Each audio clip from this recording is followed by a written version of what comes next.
স্বামী তার বউয়ের পক্ষে কথা বলবে, এটাই বাস্তব।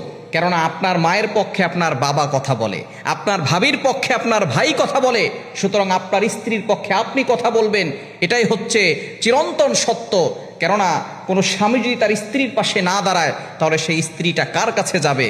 এজন্য একটা মেয়ে যখন তার বাবার বাড়ি থেকে শ্বশুর বাড়ি আসে তখন ওইখানে তার সবচেয়ে আপন হচ্ছে তার স্বামী। যেই সমস্ত স্বামীরা তার স্ত্রীর পাশে দাঁড়ায় না ওই সমস্ত স্বামীরা আসলে কোনোদিন আসল স্বামী হতে পারে নাই, আসল পুরুষ হতে পারে নাই। এজন্য স্বামী হচ্ছে এমন যে তার স্ত্রীর পাশে দাঁড়াবে, স্ত্রীকে কখনো কারো কাছে ছোট হতে দিবে না, স্ত্রীকে সব সময় মানুষের কাছে বড় করে তুলে ধরবে, এটাই হচ্ছে স্বামীর পরিচয়। এজন্য আসল স্বামী, সত্যিকারের স্বামী যারা, তারা স্ত্রীর পক্ষে কথা বলে।